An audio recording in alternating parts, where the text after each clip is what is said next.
I gave up everything, my job, my apartment, my entire routine for love.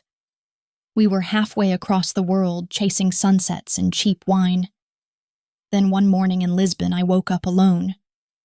No note, no call, just one text. Don't look for me. That's how I found out I was never the girlfriend, just the cover story.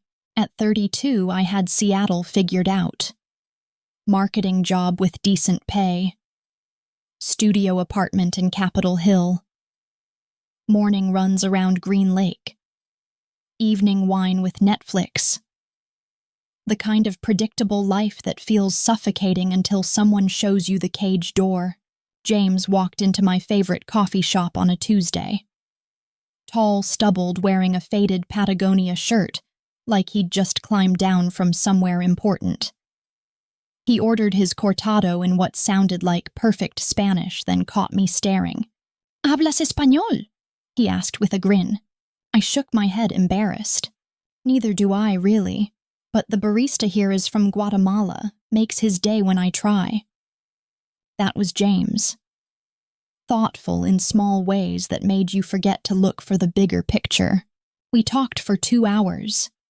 He'd just returned from 6 months in South America.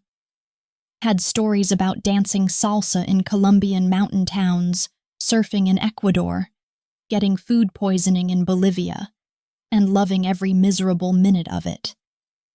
He spoke about countries like old friends. Buenos Aires was dramatic but lovable. Lima was underrated and proud. You haven't lived until you've watched sunrise from Machu Picchu, he said, scrolling through photos on his heavily stickered laptop. Or danced bachata in Santo Domingo? Or eaten real ramen in Osaka at 3 a.m.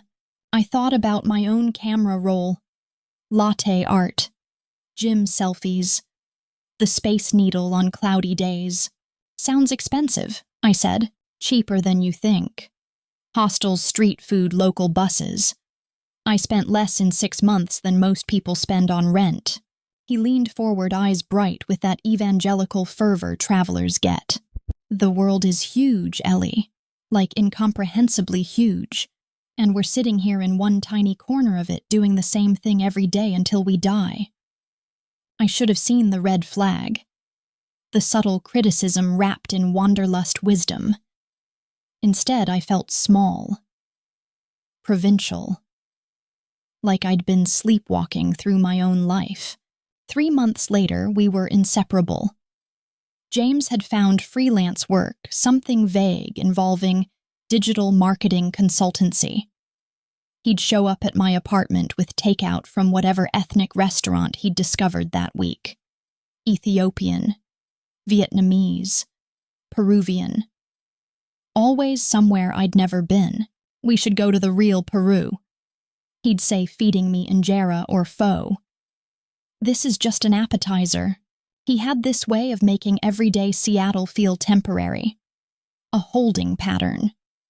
We'd walk through Pike Place Market, and he'd compare it to markets in Marrakech, Mexico City, Mumbai. Not dismissively, James was too smooth for that, but with the gentle superiority of someone who'd seen the originals. Slowly, my world shrank to fit his vision. Friends complained I was never available. Work felt increasingly meaningless. Why was I optimizing click-through rates for organic dog food when I could be optimizing my life for experiences? Then came the conversation that changed everything. We were in bed on a Sunday morning, rain drumming against my windows. James was scrolling through flight deals on his phone, a habit I'd learned to recognize. Bangkok to Rome for $300, he said absently. Highway robbery, but still. Are you planning another trip? He set down his phone, looked at me with that earnest intensity that made my stomach flip. What if we just left for where? Everywhere. Quit our jobs, break our leases, see the world properly. I laughed. The nervous laugh you give impossible suggestions. I'm serious, Elle. I've got some money saved. You've got savings. We could make it work for a year, maybe more. James, I can't just... Why not? The question hung there. I tried to think of good reasons. Responsibility. Career trajectory. The practical impossibility of it all. But under his gaze, everything sounded like excuses. What about when we come back? We'll figure it out. The job market isn't going anywhere. But opportunities like this, they don't wait. He pulled up a spreadsheet on his laptop. Look, I've already done the math. The numbers were surprisingly reasonable. Hostels averaged $15 a night. Street food $5 a day. Transportation, if you weren't picky, could be dirt cheap. He'd mapped out a rough itinerary Southeast Asia for 3 months, Eastern Europe for 2, South America for 4, ending in Western Europe. 11 months, he said. 11 months of actually living instead of just existing. That night I couldn't sleep. I kept thinking about my morning routine. Alarm at 6:30. Coffee by 7. Same route to work, same desk, same lunch spot. Same conversations about weekend plans that never involved leaving King County. When had I become so small? 2 weeks later, I gave my notice. My boss, Michelle, stared at me like I'd announced plans to join a cult. This is career suicide, Ellie. The market's competitive right now. You might not find another position at this level. My parents were worse. Mom cried. Dad lectured me about financial security and responsible decision-making. My sister Kate was blunt. You're throwing away 8 years of building your career for some guy you've known 6 months. This is insane. Maybe it was. But insanity felt better than the alternative. James handled the logistics. He was good at that research bookings, the 1,000 small decisions that make big dreams possible. I focused on selling my life. Furniture went on Craigslist. Clothes to Goodwill. Books to friends who promised to hold on to them with the patronizing patience of people who expected me back within 6 months. The hardest part was my apartment. I'd lived there for 4 years. Painted the walls sage green. Found the perfect vintage mirror at an estate sale. Built a life in 650 square feet. Giving up my lease felt like admitting I'd been playing house instead of building a home. It's just stuff, James said, watching me tape up boxes. We're trading stuff for stories. Our first stop was Bangkok. The heat hit us like a wall the moment we stepped off the plane, thick, humid, tinged with exhaust and street food, and something indefinably foreign. I'd never been anywhere that smelled so completely different from home. James transformed the moment we landed. Gone was the charming but slightly restless guy from Seattle. This was James in his element, haggling with taxi drivers in broken tie, navigating narrow alleys, like he'd lived there for years, ordering dishes I couldn't pronounce with confident pointing and theatrical enthusiasm. Trust me became his catchphrase. Just trust me. And I did. When he suggested we take a 12-hour bus to Cambodia instead of flying. When he booked us into a guest house with walls so thin we could hear our neighbor's entire relationship drama. When he ordered mystery meat from a street cart that made me sick for 2 days. This is how you really experience a place, he'd say, rubbing my back while I lay curled around a bottle of Pepto-Bismol. Sanitized travel isn't travel at all. The sickness passed, the wonder didn't. We took a cooking class in Chiang Mai. Learned to make pad thai from a grandmother who spoke no English, but somehow communicated everything through gestures and laughter. We rode motorbikes through rice paddies in Laos, stopping to help farmers who flagged us down just to practice their English.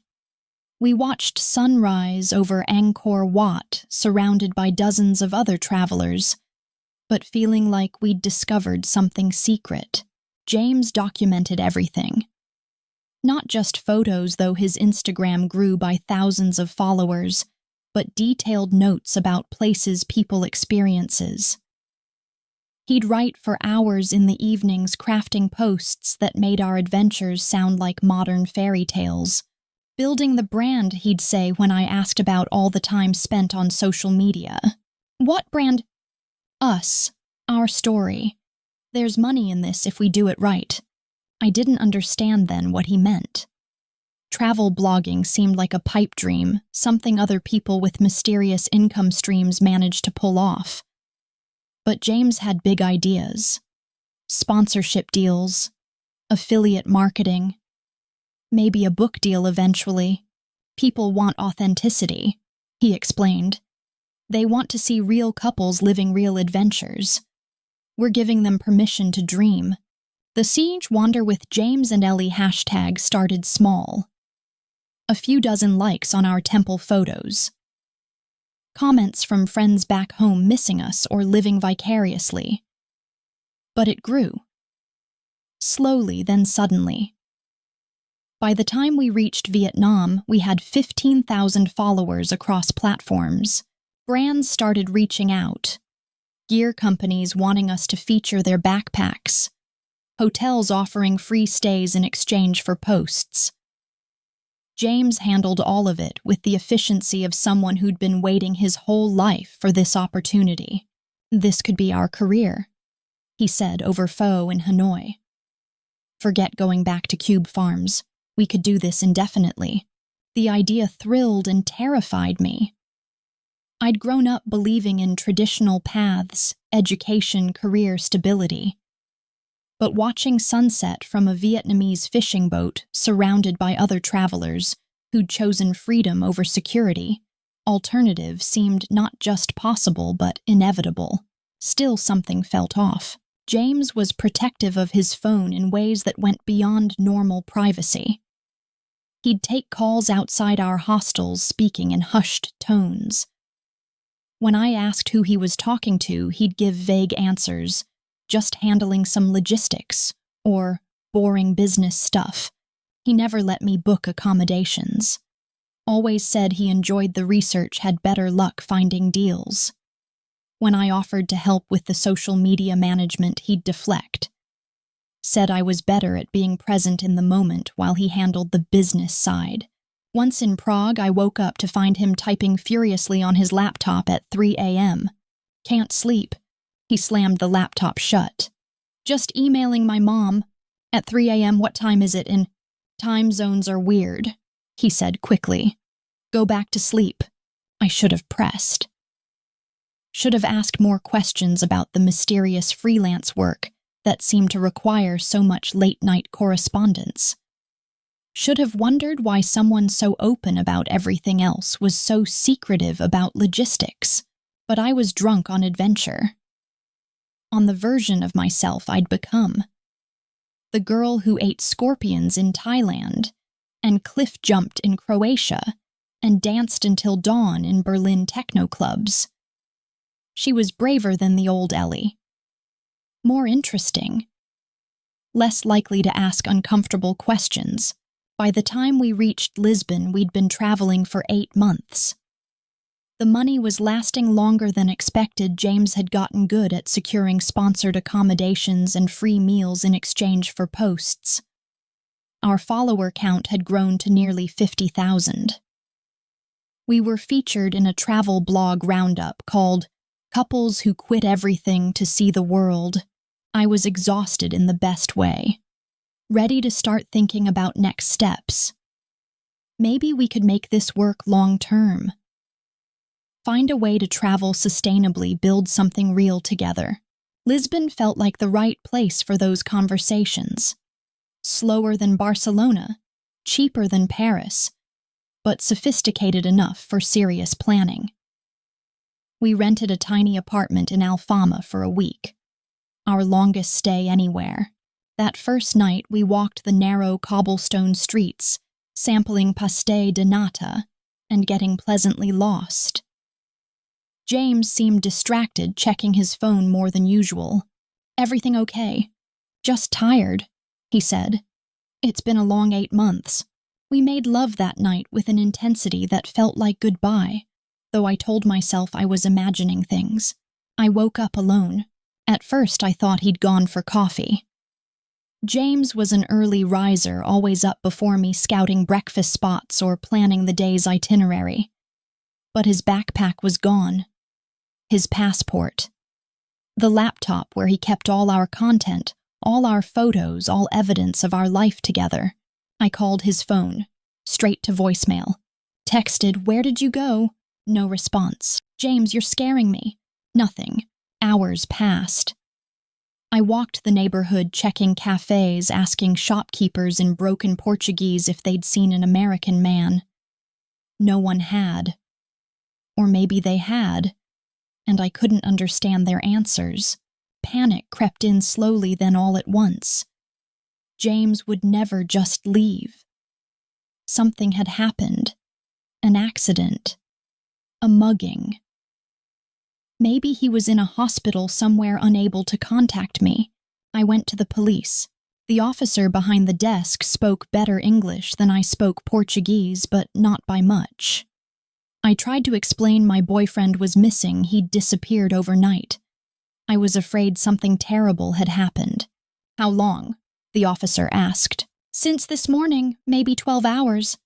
He looked at me with the patience of someone who'd dealt with panicked tourists before. "Is not missing, is left." "No, you don't understand. He wouldn't just leave. We're traveling together. We're—" "Papers, passport." "He took his passport.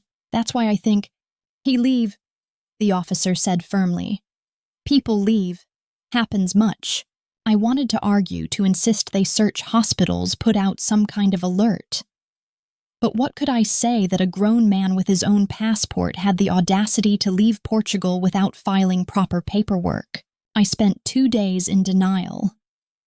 Checking our usual spots, messaging hostels we'd stayed at, posting increasingly desperate requests on our social media accounts. Then the text came, "Don't look for me." 4 words that rewrote our entire story. I stared at the message for an hour, waiting for more. An explanation. An apology. Something that would make this make sense. Nothing came. That night I got drunk on cheap wine and scrolled through our Instagram feed. 8 months of perfect moments. Sunset photos, couple selfies, captions about living authentically and following your dreams.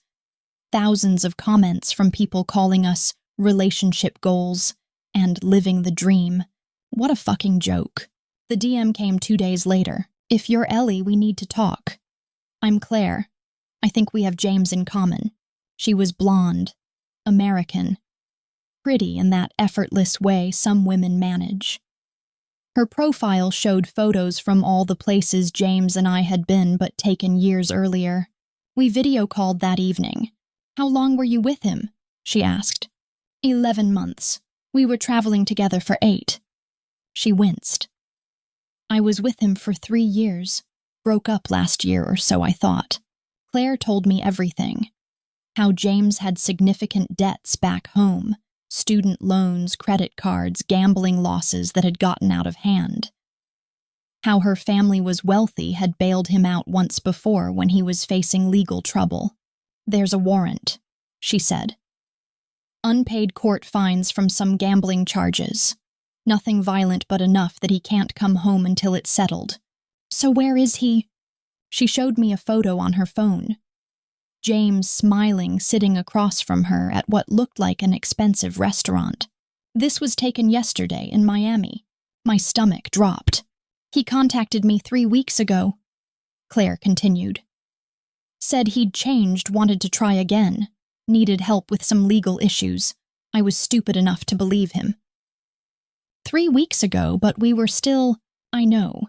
He showed me your Instagram. I've been following your trip for months." The room spun. While I was falling asleep next to him in European hostels, he was planning his exit strategy.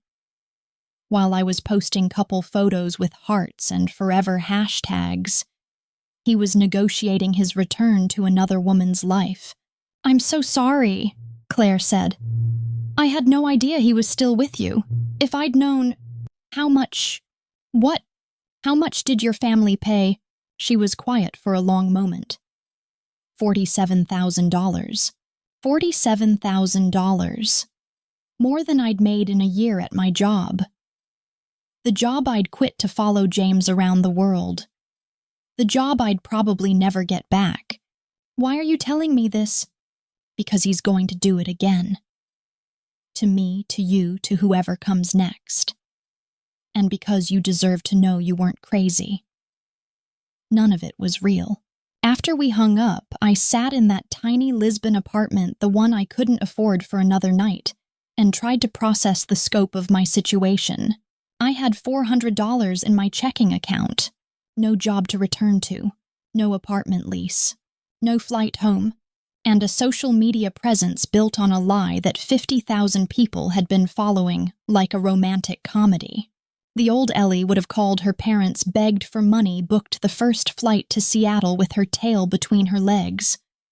Would have spent years explaining to friends and family how she'd been so spectacularly stupid. But 8 months of travel had changed me. Not in the ways I'd expected, not into someone braver or more worldly, but into someone more stubborn. More determined to write her own ending. I didn't want to go home broken. I found work at a hostel in Bairro Alto. Reception desk 4 hours a day, enough to cover a bed in the dorm and basic meals. The owner, Maria, was a sharp-eyed woman in her 60s, who'd seen enough heartbroken travelers to recognize the signs. "Boyfriend trouble?" she asked on my third day when I'd finally stopped jumping every time the door chimed. Something like that. "Men," she said like it explained everything. "They think the world is made for their adventures?" The work was simple.